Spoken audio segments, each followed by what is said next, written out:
بسم الله الرحمن الرحيم الحمد لله رب العالمين والصلاة والسلام على أشرف الأنبياء والمرسلين سيدنا محمد وعلى آله وصحبه أجمعين.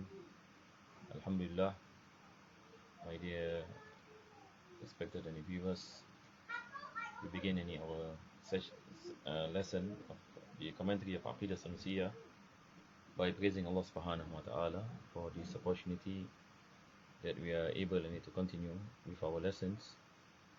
And we pray that Allah subhanahu wa ta'ala bless us with acceptance, bless us with forgiveness, and may Allah protect us from all difficulties, trials and tribulations in dunya and akhirah. And may Allah subhanahu wa ta'ala bless us with husnul khatimah, ameen, ya rabbal alameen. So inshallah ta'ala, before we enter into our lesson and from where we stopped last week, basically what we have done in our previous session, we have entered into the second chapter in Aqeedah, that is speaking about the attributes of prophets and messengers. After we have understood about the attributes of Allah subhanahu wa ta'ala, then we have to understand that Allah subhanahu wa ta'ala sent any prophets and messengers to convey the message to the people about Allah subhanahu wa ta'ala. And Allah blessed these messengers and prophets with revelations. And Allah blessed them with some necessary attributes. And there are things that are impossible for them, and there are things that are possible. So again, when we enter into the chapter of the attributes of the messengers, it is divided into three main categories. That is the wajib, the mustahil, and the jaiz. So we will speak about what is wajib for prophets and messengers, and what is mustahil for them, and what is jaiz. And all this goes back to the rational judgments. When we speak about the attributes of Allah subhanahu wa ta'ala, likewise we say what is wajib for Allah, what is mustahil, and what is jaiz. So we began a few things in our last lesson. Basically, we spoke about the definition of Rasul and the definition of Nabi. Basically, they are the same. The meaning of Rasul, which is translated as a messenger, and Nabi is translated as a prophet. The difference between a Nabi and a Rasul is that a Rasul, Allah subhanahu wa ta'ala commanded them to do tabligh, that is to propagate to his nation and to his ummah. Whereas a Nabi, Allah subhanahu wa ta'ala did not command him. So this is the main difference between Rasul and Nabi. Other than that, all the conditions of a Rasul are the same as the conditions of a Nabi. We spoke about that he must be a man, he must be a free man, he must be an adult and not a young child. And likewise we spoke about receiving revelations from Allah subhanahu wa ta'ala. And also the difference between a Rasul and Nabi also, that is mentioned by the author is that Rasul, he brings a Sharia, he brings a set of laws. Not necessarily that he brings a kitab, but he brings a set of laws, and he conveyed those messages to the people, and Allah subhanahu wa ta'ala make it obligatory upon them to convey. So then we mentioned that every Rasul is a Nabi, but not every Nabi is a Rasul. And the author also spoke about that there are certain things that Allah subhanahu wa ta'ala did not command the messengers to convey. Allah subhanahu wa ta'ala commanded them certain things to convey, and Allah prohibit them certain things to convey. So they only convey what is commanded by Allah subhanahu wa ta'ala to convey. At the same time, we must understand there are certain things that they receive from Allah subhanahu wa ta'ala, but they do not convey because Allah did not command them to convey. And there are also things that they are given a choice, whether they want to convey or they do not want to convey. So altogether they are divided into the three types of revelation that are received by by Allah subhanahu wa ta'ala, yani with regard to prophets and messengers. So inshallah ta'ala now we will enter into our kitab.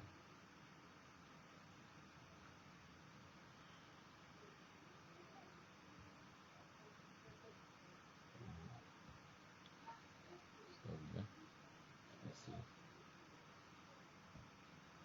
I have to find my PDF text.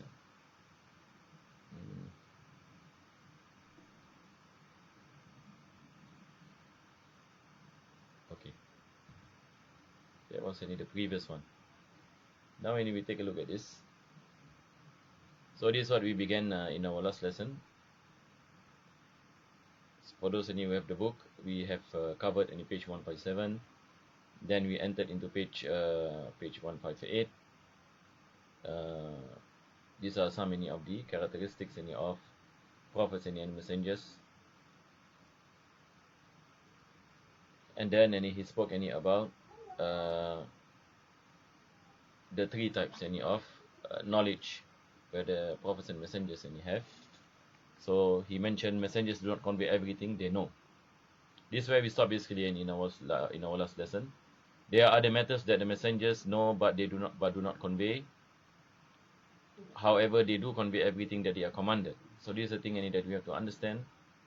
They are commanded everything that is commanded by Allah subhanahu wa ta'ala for them to convey, they will convey.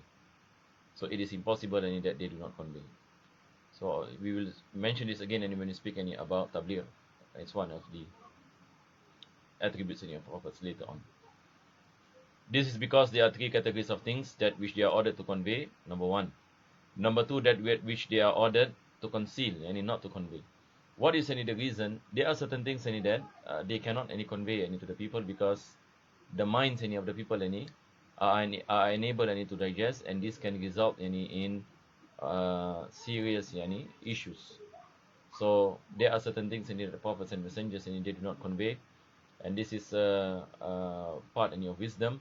And we have a hadith of the Prophet sallallahu alaihi wasallam in this regard, where the Prophet sallallahu alaihi wasallam mentioned hadithun nasa ala uqulihim, aw kama qala sallallahu alaihi wasallam, convey to the people, speaking to the people based on their intellectual capacity, and do not convey something too difficult, for example, that will bring about any misunderstandings and issues due to the fact that these people do not possess that intellectual capacity or a level of understanding to digest such information. So there are at times there are certain things that we cannot convey to the wrong people, that which they are ordered to conceal and that which they are given a choice. So many of the things that are revealed to messengers they are given a choice by Allah subhanahu wa ta'ala, you need to convey or not need to convey.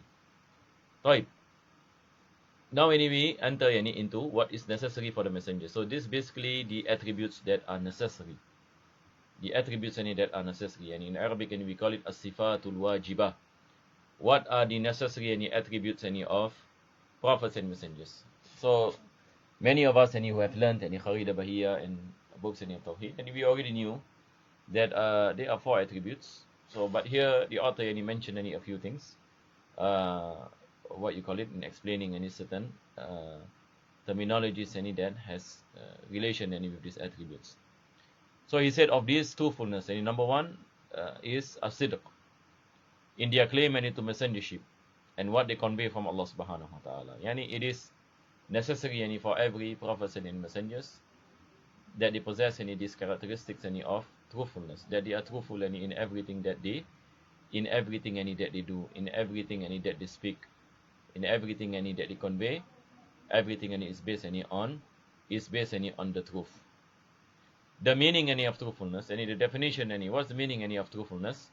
So the author mentioned is the agreement of information with the self-same reality, whether it conforms to the actual belief of the conveyor or not. So what do we mean the truth? For example, I say that this is a glass. I say this is a glass. So this is true. This is true. It coincides with the reality. The reality is that it is a cup, or it is a or it is a mug, or it is a glass, it coincides any with the reality. So what I'm saying, what I'm saying coincide any with the reality. So this is any the definition any of as-sidq. This is a definition any of sidq. Whether I believe or I do not believe. Yani some people, any for example, they do not believe that this is any a cup. To them, any this is a book. But they say this is any a cup. So now, when they say this is any a cup, despite any their intention and their belief is different any from what they are saying, but what any they are saying any is the truth, because at the end of the day, it coincides any with the reality. It coincides any with the reality. But if I were to say any, for example, this is a book, I say this is any a book. Even any if I truly, sincerely believe that it is actually a book, in my belief, but we say this is falsehood. This is any falsehood. Even though I do not intend any to bring about falsehood. But my saying any that this is a book, it is against any reality. What is any the meaning any is against any reality? The reality is that it is a cup. But I'm saying it is something else. So I'm going against any reality. So truthfulness any is basically something that coincides any with reality. Whether the person any who says it believe in it or does not believe. Yani for example, what you call it, if you ask any, for example, and if you hear any a Christian and he's saying, for example, God any is one. God any is one. What he's saying any is correct. But does he any believe any that God any is one? He does not believe any that God is one. They believe any in the concept any of God is three any in one. God any is three any in one. This is any different any from saying that God any is one. But when you ask them any, is God any is one? They say any God any is one. So what they are saying literally, when God any is one, and is correct or not? In reality, any God any is one. But do they believe yani the meaning any of oneness any here? They do not believe any in the meaning any of oneness. But the saying any is the truth. So basically, this is the definition any of the truth. The truth any is something any that coincide any with the reality. Coincide any with the reality. So when you say Allah subhanahu wa ta'ala any is one, now this is any the truth. In Arabic any we call it mutabaqatun, al-mutabaqatu lil waqi'. This something any that coincide any with the reality. Then any he mentioned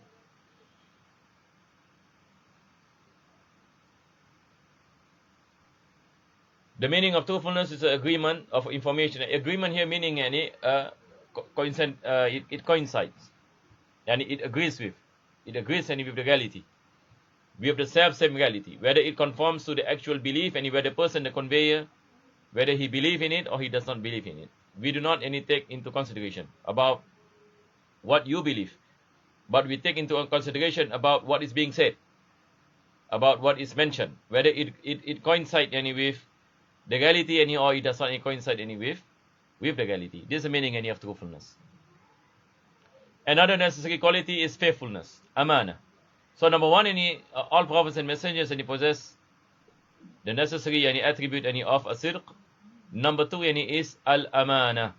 What is the meaning of al-amana? And this is the thing you have to pay attention here. Now, so the good thing about this kitab is that, mashallah, you find all the definitions here.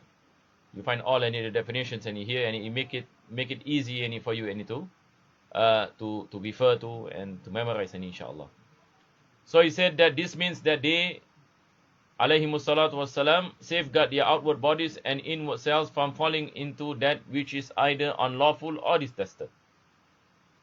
So the meaning of amana meaning that it is impossible for prophets and messengers to commit sins basically. Whether the sins is from the haram or makruh.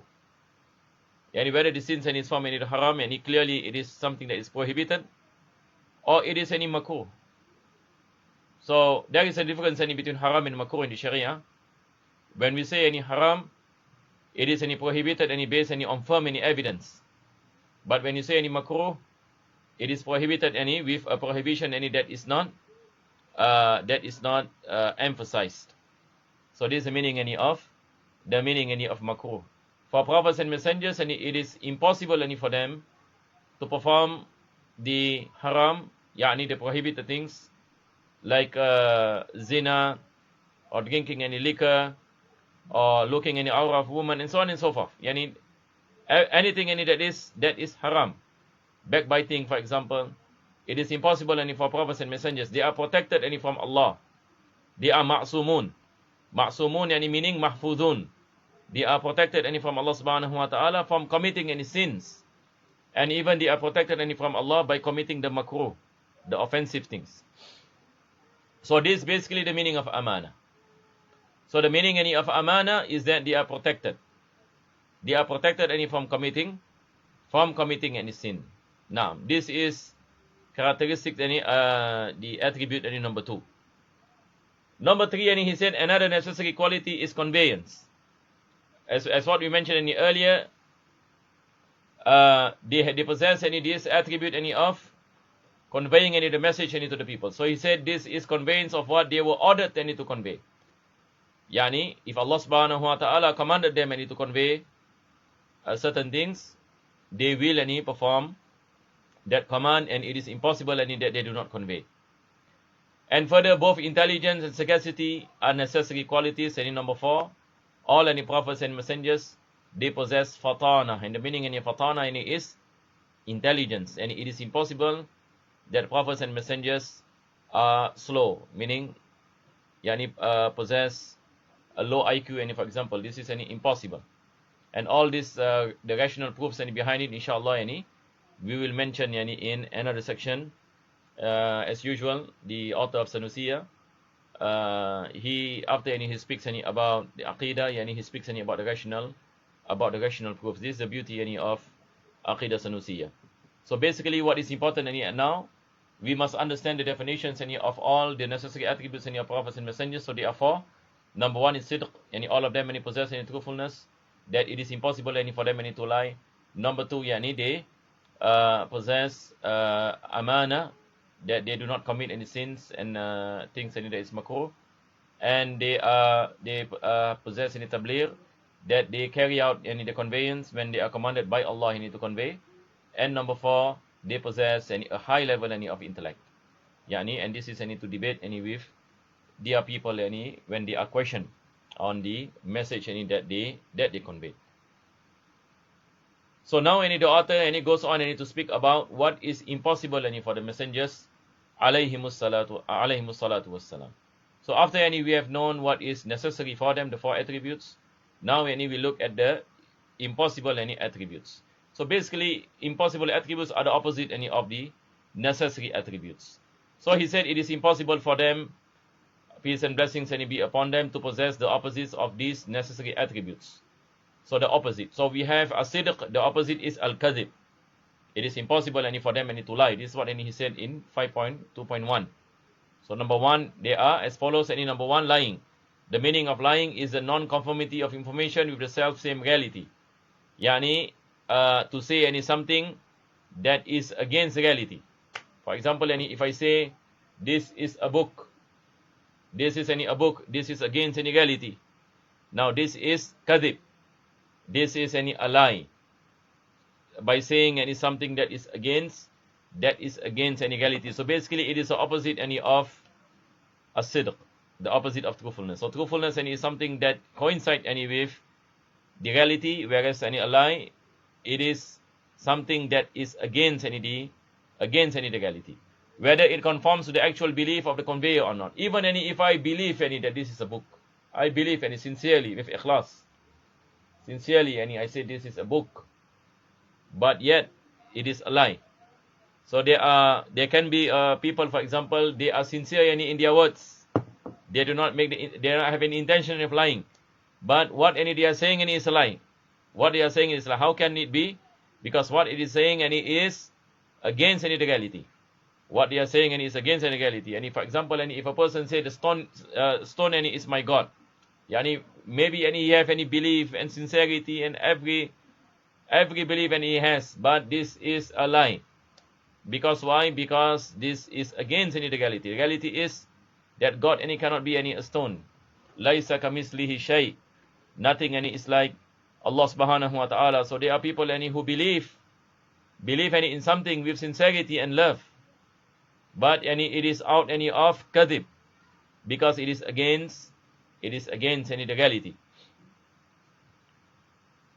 So he said, then number 2, the opposite any of amana is khiyana, treachery. So he said treachery is to committing an unlawful action. So now it is he's saying it is impossible that prophets and messengers commits an action that is unlawful, ma'siyah, commits any acts of disobedience. It is impossible that the prophets forbid, such as the prohibition of fornication, zina, and drinking alcohol, committing an act that is detested. Detested meaning makruh. Makruh is what I mentioned, it is something that is not liked by Allah subhanahu wa ta'ala. Although it is not haram, meaning the definition of makruh, we say that there is no sin, but it is something that is disliked, something that is offensive. So there is a prohibition to it, but a prohibition that is not emphasized. This is the basic definition of makruh. Then he gave an example, the author gave an example such as reciting the Quran in bowing and prostration. Reciting the Quran in bowing and prostration is makruh.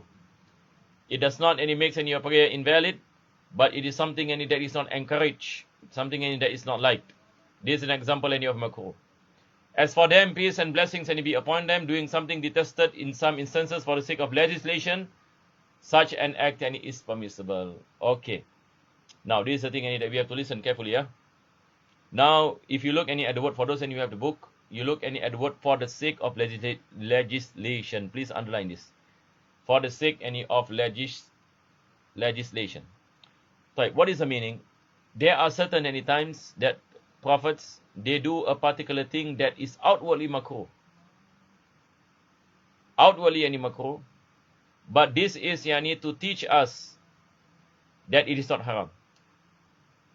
It is to teach us that it is not, that it is what you call it? It is not haram. What is the example? For example, the Prophet sallallahu alaihi wasallam, he prohibited us to drink while standing. The Prophet sallallahu alaihi wasallam, he prohibited us to drink while standing. But Abdullah bin Umar radiallahu anhuma, once he saw the Prophet sallallahu alaihi wasallam and he drank the zamzam while standing. So our scholars mentioned this is because of tashri'. Now this is the thing here. That's what the author is saying. For the sake of legislation. Legislation in Arabic, and we call it tashri'. To explain the laws of the Sharia. To say that this particular action is not any haram. That if a person, for example, have difficulty to find a place anywhere he can sit, for example, and he cannot find any place that he can sit, and he wants to drink any water, it is permissible for him to drink while standing. It is permissible for him to drink while standing.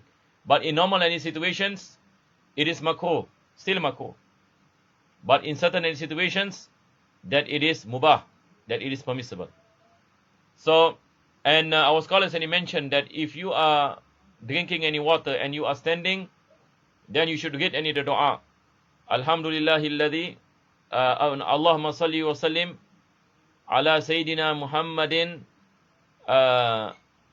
alladhi yashrabu qa'idan wa qa'ima. Make salawat upon the Prophet sallallahu alaihi wasallam, and this salawat says alladhi yashrabu qa'iman wa qa'ida.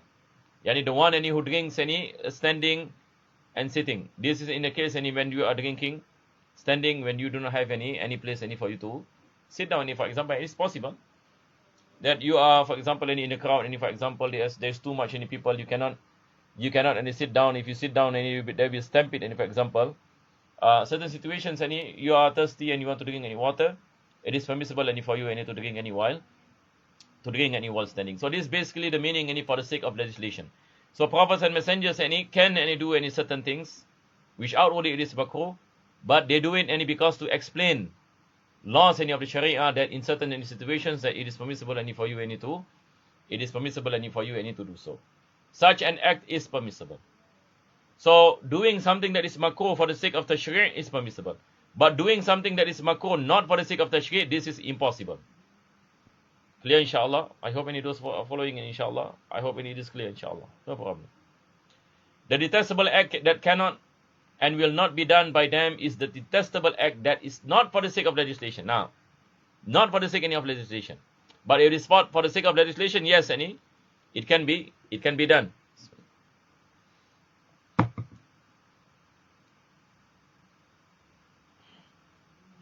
Faithfulness is necessary for them, and treachery is impossible for them. They are divinely protected from minor sins and enormities. Enormities, any meaning having this ill feeling and towards others. All these are impossible. Or having jealousy. It is impossible that prophets and messengers and have hatred.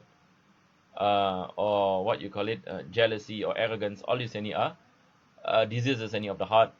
They are protected by Allah subhanahu wa ta'ala from all these sins, inward sins. Before and after prophecy. For those who have the kitab, underline this also. Before and after prophecy. What is the meaning of before and after prophecy? Prophets and messengers, they receive prophethood at a point of time. For example, our Prophet sallallahu alaihi wasallam, he received prophethood when he was 40 years of age. So before he was 40 years of age, meaning before he received the first revelation, he is in a state where he has not received any revelation. Correct or not? But even in this stage, they possess those attributes. Meaning the attributes of sidq, amana, tabligh, and fatana. So they possess these attributes. And meaning they do not commit sins that is major and minor. Even they have not reached the stage of prophethood. But they are protected by Allah subhanahu wa ta'ala from committing sins. And they have sidq, truthfulness in everything. That is why the Prophet sallallahu alaihi wasallam, before he was chosen as a prophet, meaning given any revelation, the first revelation, he is called as-sadiqul amin. The people in Makkah trusted the Prophet sallallahu alaihi wasallam because he is known as a person who never lie, known as a person who never make any mistakes or any sins. And this is how Allah subhanahu wa ta'ala protected any prophets and messengers even before prophethood.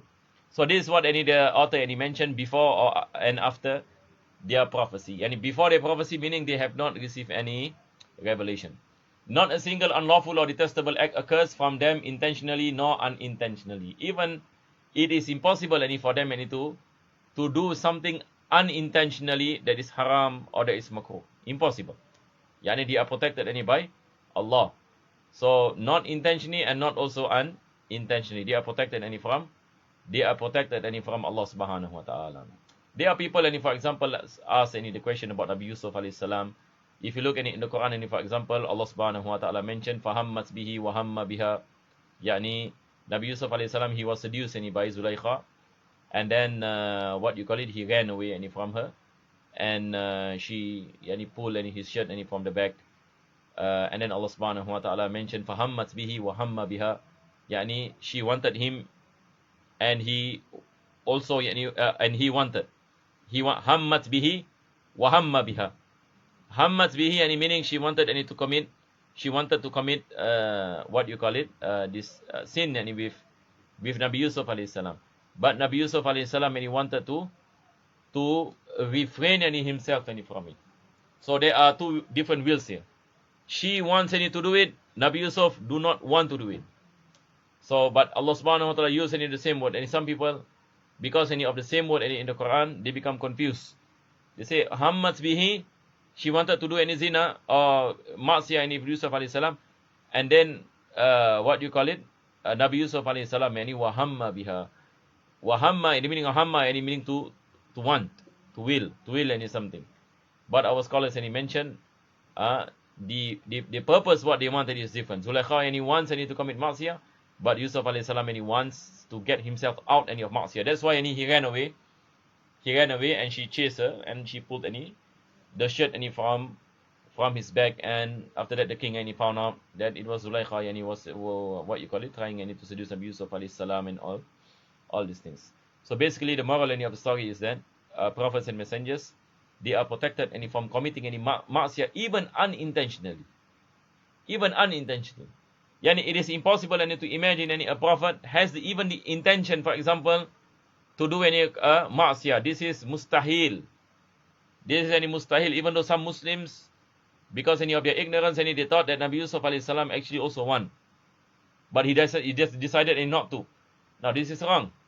So that is why understanding any Aqeedah will help you to understand the Quran. Will help you to understand the Quran so that you do not make mistakes in understanding the Quran. Because some people they just get translation. They come into this conclusion. Because why? Because any of them not learning all this what you call it things that are related to the necessary attributes of prophets and messengers. From the time of their birth until the time they move on the abode of honor. Yani from the time they are born until they reach until they what you call it, they pass away and they are resurrected. Allah subhanahu wa ta'ala protected them from committing all forms of sin. Then he mentioned there occurs in a hadith the believer can be stamped with every trait except treachery and lying. Now this is just what you call it fa'idah, yani or some brief benefit of summary. The author shared a hadith. Author here is Sheikh Sa'id Fuda. So again, I would like to say that Sheikh Sa'id Fuda he commented on Aqeedah Sanusiyyah. So this what we are learning is the commentary of Sheikh Sa'id Fuda on Aqeedah Sanusiyyah. If you want to see the matan of Aqeedah Sanusiyyah, you can go to the first page of the book that you have. It is in Arabic and there is a translation. So it is basically a concise book. But Sheikh Sa'id Fuda he explained certain things that are difficult to ease people to understand Aqeedah Sanusiyyah. So he mentioned there occurs in the hadith the believer can be stamped with every trait except treachery and lying. Meaning the believer can perform all types of sin. Because we are not ma'soom basically. We believe in Allah subhanahu wa ta'ala, but we are not ma'soom. We are not like prophets and messengers that protected from committing sins. We commit sins a lot of sins, zahir and batin. But a believer, the Prophet sallallahu alaihi wasallam he mentioned, cannot perform, meaning will be what you call it, he is in a state where he will not perform two types of sin. Number one is treachery, khiyana. Khiyana meaning someone give you a trust and you break that trust. This is impossible for the mu'min. Impossible adatan usually. Number two is al-kadhib. It is impossible that a mu'min lie, the Prophet sallallahu alaihi wasallam said. A sign, the sign of iman that you possess faith in Allah subhanahu wa ta'ala to such a level, such a degree, that you will be safe from these two characteristics. That you will never fall into it. That if somebody trusts you with an amana, you will gut that amana. If you find someone for example has no amana and lying, now this is against what the Prophet sallallahu alaihi wasallam mentioned, the definition of the mu'min. So then we have to be worried upon ourselves, and if we find ourselves not having any amana or what you call it committing any lies. May Allah subhanahu wa ta'ala protect us from these calamities. Ameen. Ya Rabbal Alameen. And then number three, concealment. This is the opposite of tabligh. So prophets and messengers they convey what Allah wanted them to convey. So it is impossible that they conceal. Conceal meaning to hide. It is impossible, whether intentionally or unintentionally, for them, the messengers, to conceal anything they are commanded to convey to the creation to whom they were sent. It is impossible for them not to convey when they are commanded by Allah. All these are straightforward inshallah. Al-Qadi Iyad said in his Shifa, Al-Shifa is kitab, Al-Shifa li Huquq al-Mustafa, by Qadi Al-Iyad. He said, likewise, it is impossible for them to be insane. Mustahil for prophets and messengers to be insane. It is impossible. Otherwise, how can they be sent to the community? People will make fun of them if they are insane. Or afflicted with leprosy. afflicted any with leprosy. Yani leprosy is a kind any of disease where the germs any eat up any the skin and left any the bones. And this kind any of disease, it is contagious. So it is impossible any for prophets and messengers being afflicted any by such serious any disease that can be contagious, because if that is the case, then how can they convey the message any to the people, because they have to meet any people. If they are afflicted any by contagious any diseases, people any will run away any from them. So it is impossible for prophets and messengers any to be afflicted any by these serious any diseases. Leprosy any or smallpox any is also uh, another kind any of disease which is any impossible any for them to be any afflicted with. Yani is also yani kind of disease any that is that enters any into the skin, and it can result any the body part any to be separated any from the body. This is a serious any disease. Then any he mentioned which our liege Lord Ayub alayhi salam has not leprosy. Yani pertaining to Nabi Ayub alayhi salam any the author any is saying that there is a verse in the Quran where Allah subhanahu wa ta'ala mentioned that Nabi Ayub alayhi salam any was sick. Nabi Ayub alayhi salam any was sick.